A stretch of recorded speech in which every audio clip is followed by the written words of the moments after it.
Assalamualaikum, saya Anggita Aditya, founder dari Oktoberindu Makrame. Oktoberindu Makrame hadir sejak tahun 2020 di Tanjung Balai Karimun, Kepulauan Riau.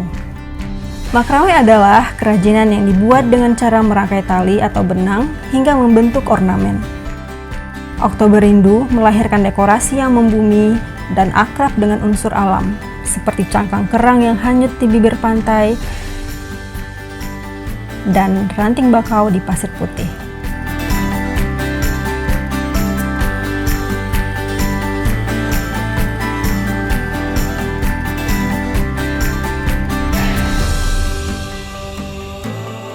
Lalu dipadukan dengan benang yang dijalin oleh jari jemari, dari simpul kecil menjadi bentuk yang harmoni.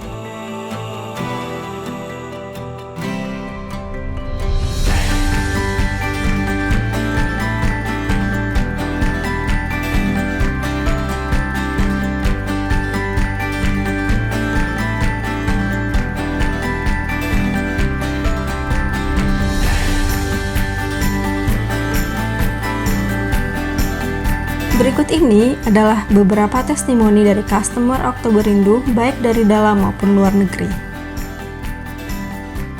Alhamdulillah, di tahun 2022, Oktoberindu Makrame lolos menjadi salah satu peserta bootcamp dan pameran dalam program Apresiasi Kreasi Indonesia oleh Kementerian Pariwisata dan Ekonomi Kreatif Indonesia.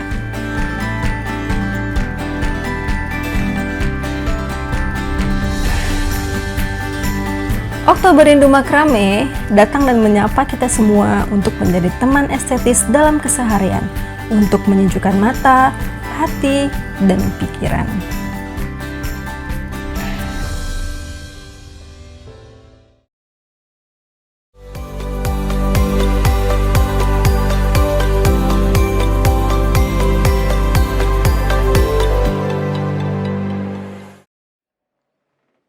Jalan-jalan ke pasar minggu, pulangnya membawa roti buaya.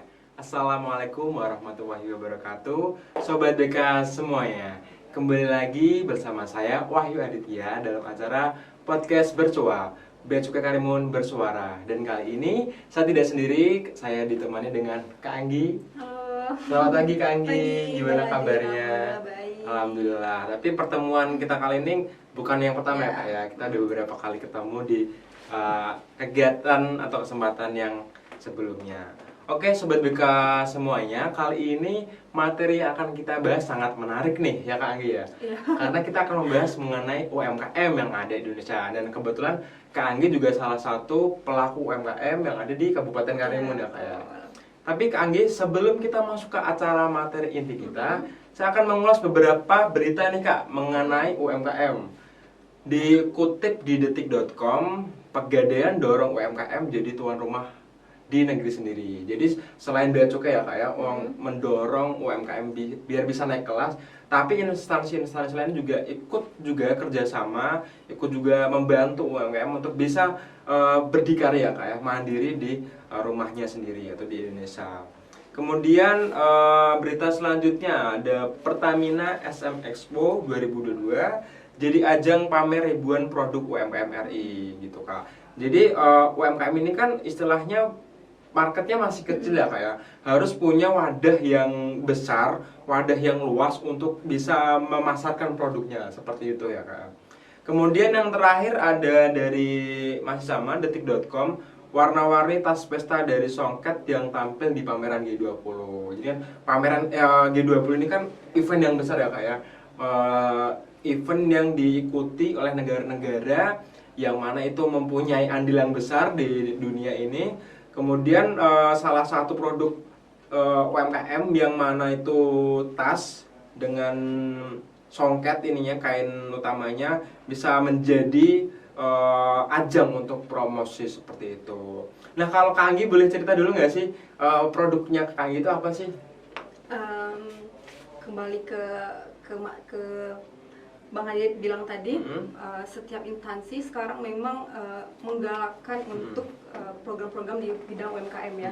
Karena memang menurut saya sendiri UMKM itu cukup cukup memberi dampak peningkatan ekonomi Iya, betul.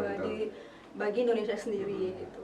Dan memang dengan adanya kegiatan G20 kemarin memang sangat-sangat cukup sangat meningkatkan peran ekonomi UMKM lah ya, gitu ya, punya karena pasar juga iya, kayak sebuah kita, UMKM yang berpotensi diajak ke ajang tersebut gitu.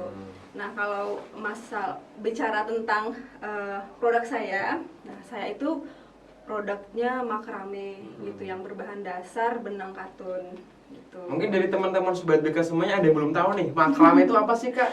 Ya, makrame itu kerajinan yang berbahan dasar benang katun. Itu dengan proses menganyam sih sebenarnya gitu. Menganyam benang dari satu kesatuan menjadi bentuk yang cantik, yang indah seperti itu. Siap. Jadi bisa dikatakan kalau produknya Kak Anggi ini adalah salah satu kategori handicraft ya? Iya, handicraft. Berarti ya, kerajinan yang membutuhkan kreativitas yang tinggi. Jadi bisa dikatakan Kak Anggi ini orang-orang yang kreatif, teman-teman semuanya. Oke, kita masuk ke materi kita ya Kak ya. Mengenai pengertian UMKM. Nah, menurut Kak Anggi ini UMKM itu apa sih? UMKM itu seperti yang sudah saya jelaskan di awal tadi, singkat. UMKM itu salah satu penggerak di bidang ekonomi. Misalnya nih mereka berdagang, mempunyai produk yang dijajakan, terus UMKM juga menjadi peranan terpenting lah bagi sektor ekonomi di Indonesia. Begitu. Jadi walaupun skalanya tuh mikro atau masih kecil, tapi itu punya dampak yang besar ya Kak ya, pasti, bagi perekonomian. Nah, untuk UMKM sendiri berdasarkan Undang-Undang Republik Indonesia tahun 2008 nomor 20 Kak, bahwasanya UMKM adalah usaha produktif yang dimiliki perorangan maupun badan usaha yang telah memenuhi kriteria sebagai usaha mikro. Secara lebih jelas, UMKM itu diatur dalam Undang-Undang nomor 20 tahun 2008 seperti itu Kak. Nah, menurut Kak Anggi nih, hal-hal apa sih yang harus dimiliki sama UMKM? Hal-hal yang yang harus dimiliki, yang paling pertama itu adalah jujur ya. Jujur dalam menghasilkan produk. Menjaga keorisinilan dari suatu produk itu. Terus UMKM itu harus inovatif ya, harus melihat pasar gitu. Mungkin tahun ini pasarnya bagaimana, dan mungkin 5 tahun ke depan itu akan berbeda gitu kan. Nah, itulah kita membutuhkan inovasi itu. Terus UMKM itu harus bisa dalam manajemen waktu begitu. Terus juga harus berani mengambil resiko gitu. Terus harus, yang paling penting ini juga harus berpikir positif. Kadang kan di dalam bisnis itu ada masa up and down-nya ya. Terus kadang kita mikir kalau udah down gitu, udahlah selesai gitu kan. Ya nggak gitu juga kan gitu. Jadi memang harus berpikir positif untuk gimana sih caranya agar usaha kita itu makin berkembang gitu. Walaupun dalam masa-masa down, apa sih yang harus kita lakukan agar bisa berkembang lagi gitu sih. Tapi yang menurut saya paling penting itu kita harus cinta dulu nggak sih Kak sama produknya? Oh ya pasti. Ya kan? Karena kalau kita nggak cinta sama produknya, kita nggak totalitas dalam mengerjakannya. Seperti Kak Anggi bilang tadi kan, Kak Anggi pertama jujur. Berarti kan Kak Anggi harus tahu nih, aku tuh sukanya apa sih produknya. Nah, kebetulan Kak Anggi kan sukanya dalam menganyam benang-benang itu. Jadi ya menghasilkan produk yang bisa dimanfaatkan, bisa dijual juga ya Kak ya, seperti itu.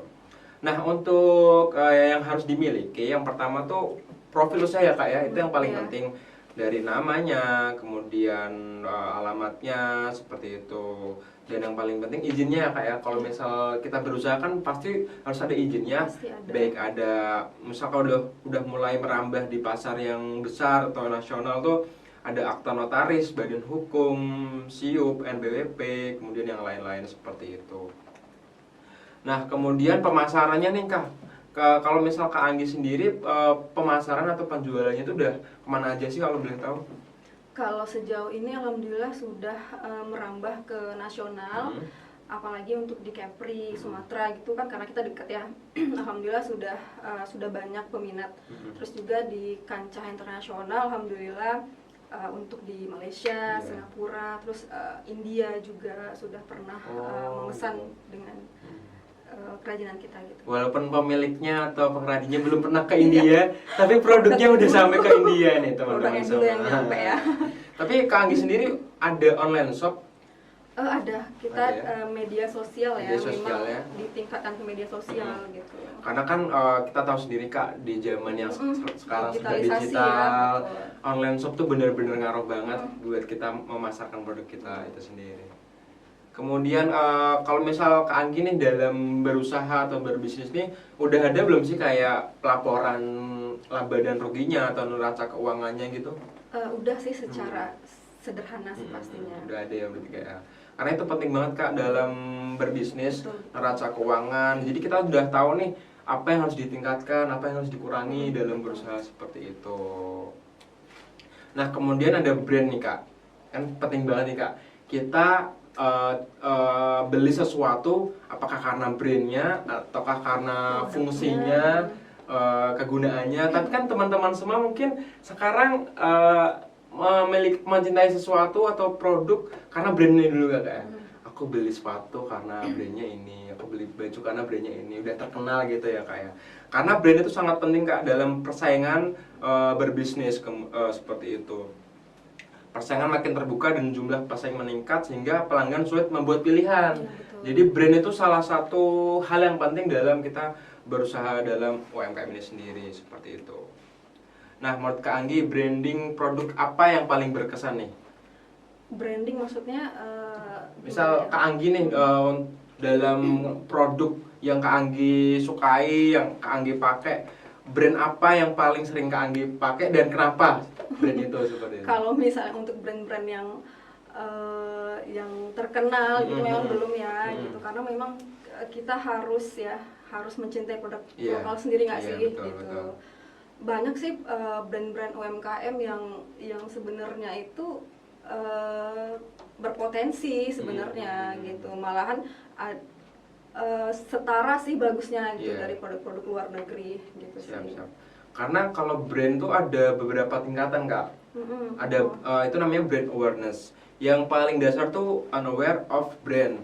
Jadi pelanggan tuh masih merasa ragu Kak atau tidak yakin apakah sudah mengenal merek yang disebutkan atau belum. Jadi mungkin dari kita masih kayak baru rilis. Jadi yang tahu tuh baru teman-teman aja, sekitarnya aja seperti itu. Jadi masyarakat umum masih belum tahu. Kemudian di atasnya ada brand recognition, pelanggan yang mampu mengidentifikasi merek yang telah disebutkan. Jadi udah mulai tahu nih produk-produknya, udah mulai dibeli sama orang, udah istilahnya mulut ke mulut lah pemasarannya seperti itu.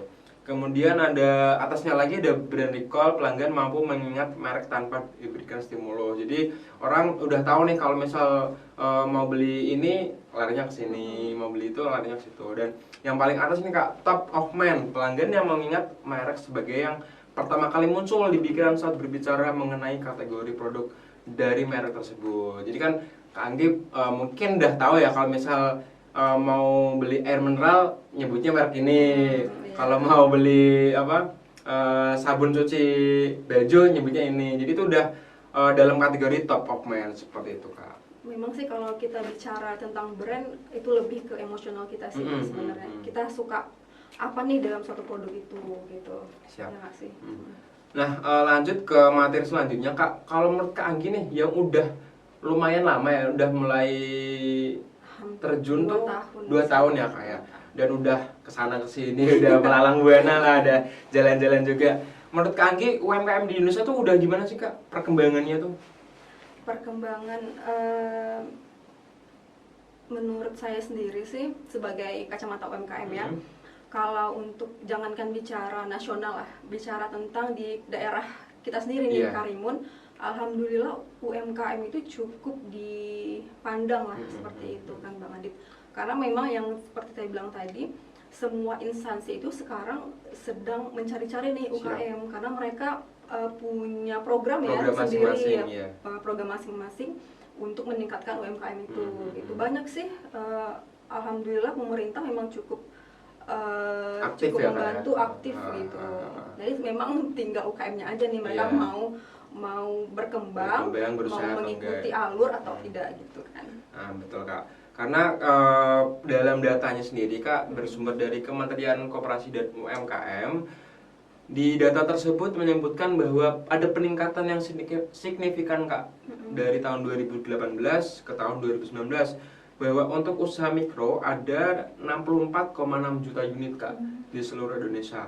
Kalau misal dari 64,6 juta ini udah sama-sama punya tujuan untuk ekspor nih, ada keinginan untuk meluaskan pasarnya, itu kan ekonomi Indonesia bakal Pasti sangat ya. terbantu ya Kak ya, seperti itu. Walaupun kalau misal dibanding dengan usaha besar, UMKM sebanyak 64 juta itu mendominasi untuk perekonomian sebesar 15,65% Kak. Jadi walaupun banyak tapi untuk kontribusinya masih sedikit nih kalau untuk ekspor, masih kalah sama usaha yang besar seperti itu.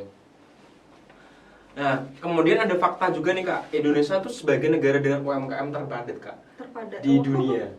Iya, iya. Iya, jadi per 1.000 orang terdapat lebih dari 50 UMKM nih.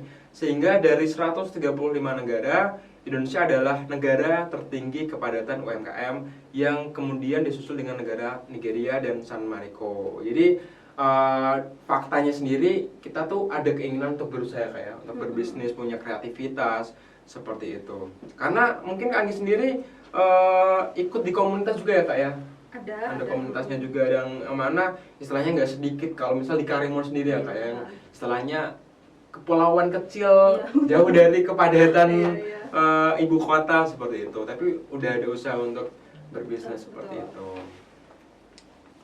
Nah, kemudian ada peranan juga nih Kak, peranan UMKM dalam ekonomi. Mengapa UMKM itu sangat penting? Karena dalam perekonomian global, UMKM merupakan inti dari penciptaan lapangan pekerjaan. Nah, faktanya nih Kak, 9 dari 10 ekonomi itu bersumber dari UMKM, dari bisnis global. Kemudian GDP-nya juga setengah dari GDP global Kak. Dan 2/3 dari pekerjaan dunia itu sumbernya dari teman-teman yang UMKM, kerja di UMKM itu sendiri. Jadi istilahnya selain membantu perekonomian yang ada di Indonesia, UMKM juga menciptakan lapangan pekerjaan itu sendiri seperti itu Kak. Nah, kemudian untuk pada tahun 2030 perkiraan 600 juta pekerjaan akan dibutuhkan untuk menyerap pertumbuhan pekerja global seperti itu. Jadi kita bisa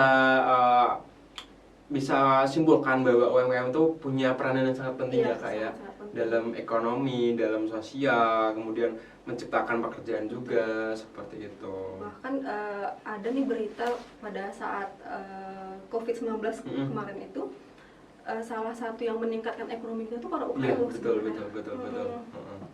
Karena walaupun pada masa pandemi ya. Iya.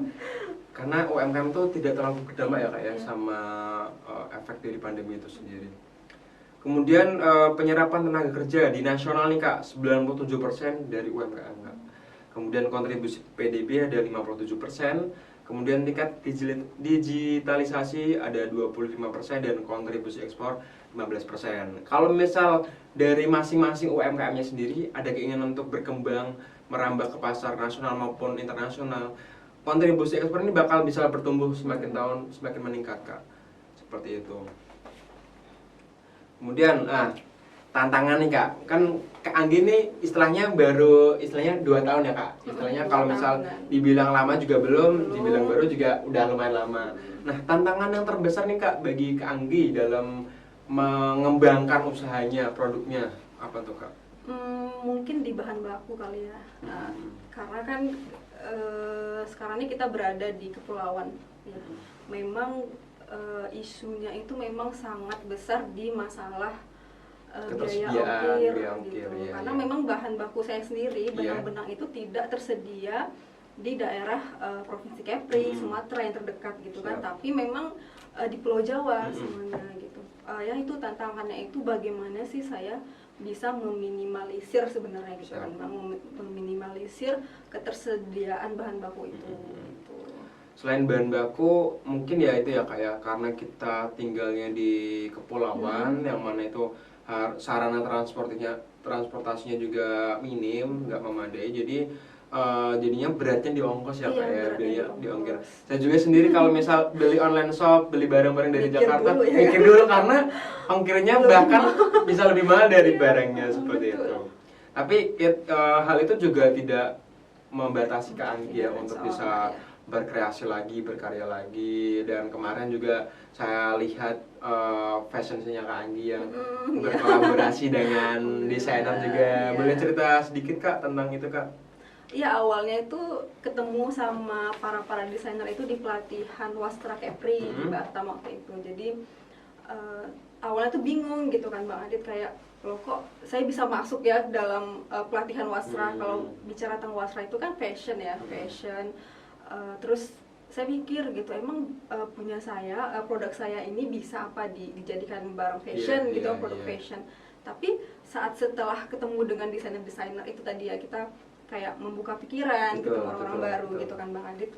Jadi mereka bilang, oh bisa ini loh, kita buat semacam kalung, kita buat semacam baju dari benang katun ini. Jadi saya mikir, oh iya boleh nih dicoba gitu. Nah berawal dari situ, kenalan dengan desainernya. Kebetulan desainernya itu orang Karimun. Jadi kita berkolaborasi lah seperti itu. Jadi teman-teman semuanya, Sobat BK semuanya, jangan remehkan hal atau produk sekecil apapun ya, karena itu mungkin punya peranan yang penting, punya manfaat yang besar. Karena kita lihatnya jangan dari satu sudut pandang aja seperti itu. Bisa di tangan desainer bisa dikolaborasikan dengan sangat baik seperti itu. Dan kemudian untuk selanjutnya ada nih Kak program dan kebijakan Kementerian Keuangan sendiri dalam pemberdayaan UMKM. Nah, kalau dari Bea Cukai sendiri, saya sendiri Kak, ada salah satu fasilitas yang namanya Kita IKM Kak. Nah, Kita IKM itu kawasan industri tujuan ekspor untuk industri kecil dan menengah. Jadi nih, misal Kak Anggi suatu hari usahanya udah besar ya, udah besar seperti itu. Dan barangnya kan tadi Kak Anggi bilang kalau misal tantangannya adalah salah satunya produk barangnya, bahan bakunya ya, bahan bakunya seperti itu. Nah, misal suatu hari Kak Anggi mau impor nih bahan baku dari luar negeri, misal dari katakanlah Cina atau India seperti itu. Datanglah ke Indonesia, ke Karimun ini sendiri. Nah, atas impor bahan bakunya ini sendiri Kak, nggak dikenakan bea masuk, PPN sama PNBM. Jadi gitu Kak. Jadi Kak Anggi misalkan kalau misal orang impor kan bayar ya Kak ya, bayar bea masuk, PPN sama PPNBM. Nah, kalau misal Kak Anggi masuk ke kawasan industri Kakak yang mana itu dari luar negeri, bahan bakunya, kemudian mesin produksinya, barang contohnya itu dibebaskan Kak dari bea masuk. Jadi Kakak dengan tujuan ekspor ya Kak ya, ini ya, kita ngomongnya untuk ekspor. Kalau misal udah seperti itu, Kakak udah menghemat biayanya seperti itu dari 3 komponen itu. Jadi memperbesar Kakak untuk istilahnya tidak terlalu ini juga kerugiannya atau biaya yang dikeluarkan. Kemudian juga membuka lapangan kerja juga kalau misal udah tujuan ekspor seperti itu. Kemudian untuk fasilitas selanjutnya juga nih Kak, ada pusat logistik berikat. Jadi di situ istilahnya kalau misal Kakak mau beli dari luar negeri e-commerce gitu, nanti ininya di situ, pusat gudangnya, penyimpanannya seperti itu. Nah, kalau misal Kakak sendiri nih mungkin udah pernah selama 2 tahun ini berkarya, berinovasi, ada nggak sih Kak program pemerintah yang istilahnya Kakak rasakan banget, udah di manfaatnya udah terasa seperti itu? Program pemerintah ada sih kemarin, tahun ini juga pernah ikut kurasi yang dari Kemenparekraf itu Bang Adit. Alhamdulillah lolos ya, menjadi salah satu peserta untuk bootcamp dan pameran waktu itu di Kota Pekanbaru. Kota Pekanbaru seperti itu. Dan memang bersyukurnya itu kita dikunjungi langsung sama Pak Menteri, Pak Sandiaga. Sandiaga Uno. Selain itu Kak, misal Kakak pengen beli banyak bahan baku dan ingin pembiayaan lebih, itu udah pernah nggak sih Kak? Kalau misal untuk pembiayaan itu? Kalau untuk pembiayaan sih belum ya.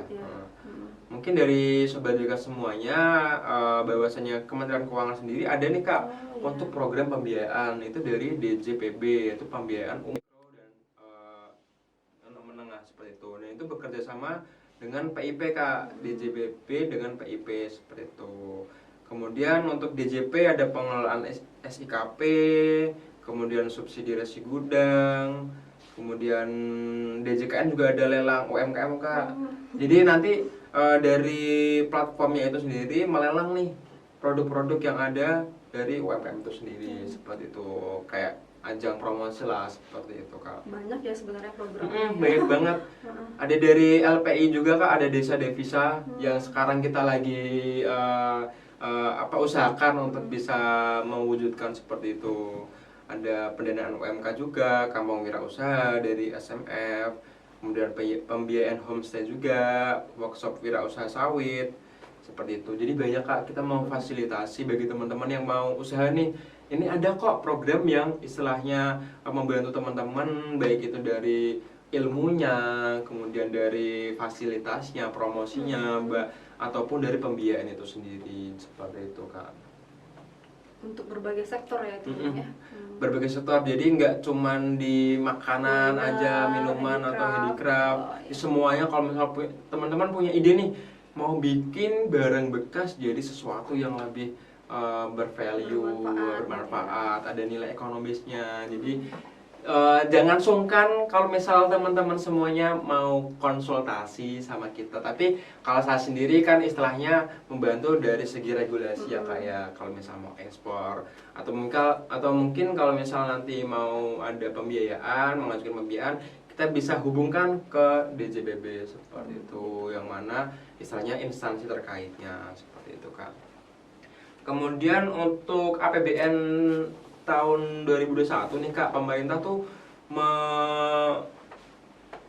untuk mendanai UMKM sebanyak 117,3 triliun Pak, untuk berbagai program bantuan seperti penempatan dana, penjaminan kredit, TKDD, BPUM bantuan PKL dan warung, anggaran dukungan perdagangan pengembangan usaha UKM, subsidi bunga UKM dan lain-lainnya seperti itu. Jadi memang UMKM-nya sendiri udah punya porsi sendiri Kak dalam membantu perekonomian dengan adanya APBN ini sendiri seperti itu Kak.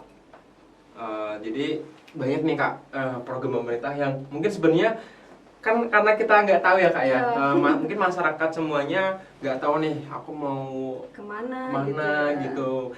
Boleh banget bisa searching di Google, di internet, apa sih peran pemerintah, program pemerintah apa aja, yang mana Kak Anggi sudah merasakan sendiri adanya program dari Kemenparekraf yang bisa istilahnya mempromosikan juga, ajang buat belajar juga ya Kak ya untuk kedepannya seperti apa, seperti itu.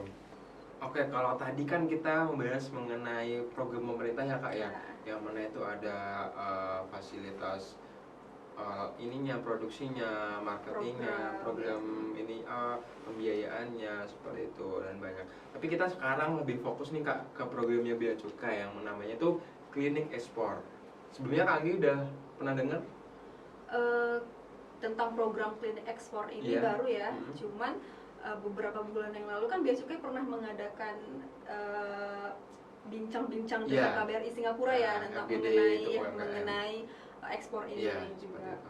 Jadi udah tahu dikit-dikit lah ya. Jelas sudah tahu lah bahwa Bea Cukai punya program ekspor begitu.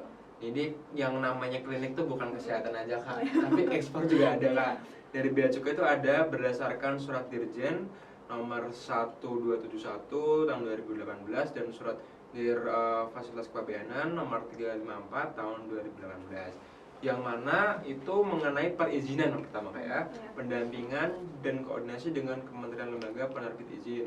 Jadi mungkin dari teman-teman masih ada ini ya Kak ya, masih ada apa namanya kayak kebingungan gitu. Aku kalau mau bikin izin ini kemana ya, mau apa mengakses ini gimana? Tapi kita datang Kak untuk bisa membantu mengkoordinasikan dengan lembaga terkait seperti itu.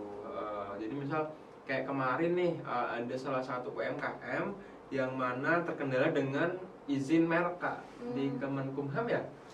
Haki, nah seperti itu. Nah beliau menyampaikan ke kita kendalanya seperti itu.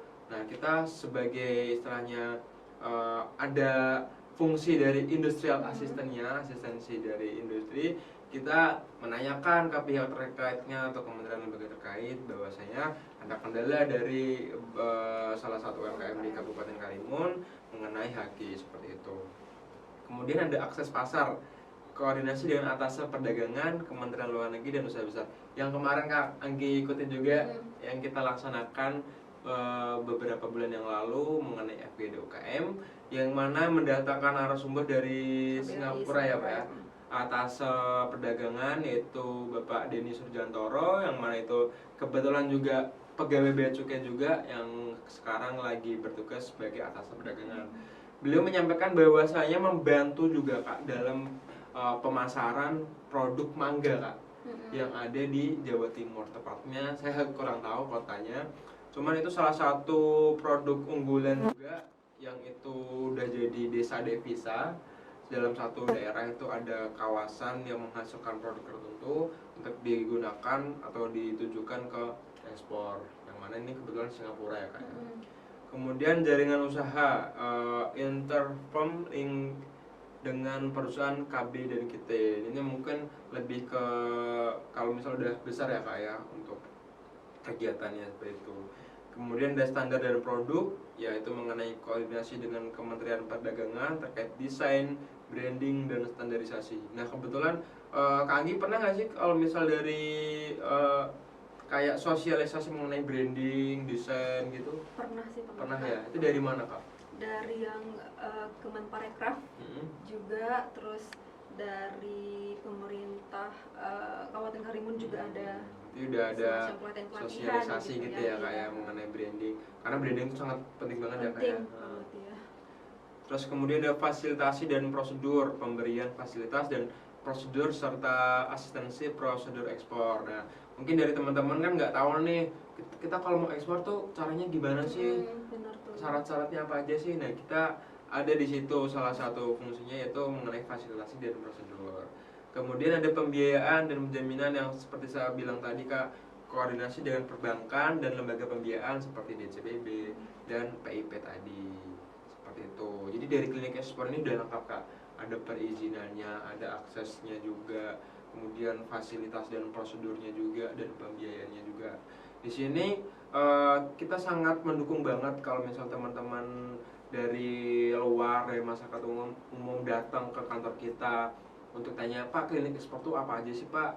Kita bisa mendapatkan apa aja sih kalau bisa bergabung atau bisa jadi salah satu binaannya kita juga klinik ekspor itu sendiri. Karena kan kayak kebanyakan bicara soal UMKM kan berbagai rek umur ya. Mungkin kalau misalnya yang kayak sebaya dengan saya gitu kan mungkin masih banyak juga, tapi lebih banyak lagi yang UKM yang bisa dikatakan umurnya tuh lebih sudah dewasa gitu kan. Nah itu pasti agak sulit ya dalam kayak pengurusan administrasi, terus digitalisasi juga. Nah gitu mungkin ya dengan adanya klinik ekspor dari Bea Cukai ini mungkin akan sangat membantu ya, membantu kita para UKM mungkin bisa langsung ke sini ya Bang Adit ya. Bisa gitu langsung ya. ke sini, bisa tanya-tanya, walaupun Prosesnya belum ada produknya gitu ya. juga nggak apa-apa, kita bantu. Iya. Gitu. Jadi jangan sungkan untuk datang ke kita, sharing ke kita gimana.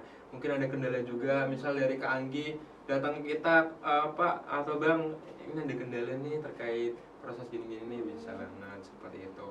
Tapi jangan salah loh Kak, di sekarang nih UMKM tuh bukan hanya umur kakak atau yang di atasnya. Sekarang umur 20 tahun juga banyak. Iya ya. Ih, parah kalau aku lihat di internet itu yang jualan basreng lah, yang jualan makan-makanan Itu Gen Z ya. Gen Z itu yang udah Iya, punya tujuan orientasi untuk bisa maju Bisnis gitu, itu bagus keren sih, sih bener. itu. Udah sangat kreatif untuk bisa menciptakan hal-hal yang baru gitu. Nah kalau mau nanya nih Bang Adit, kalau untuk proses-proses itu kan pasti ada ya, kayak administrasi segala Siap. macam gitu. Itu apa-apa aja ya yang harus kita siapkan nih untuk bisa ekspor lah. Iya. Paling ini. Nah, yang pertama tuh kakak harus ada NIB sih Kak. Oh, NIB, Nah, nomor karena- induk berusaha itu ya. Karena NIB itu jadi salah satu dokumen penting dalam berekspor, iya Kak.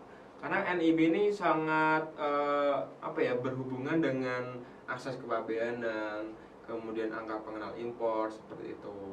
Jadi yang pertama dokumen yang harus dipunyai si NIB. Mungkin Kak Anggi udah mendaftar? Udah ada Punya sih. ya. Nah itu gimana Kak, kalau boleh cerita terkait prosedurnya pendaftarannya gimana?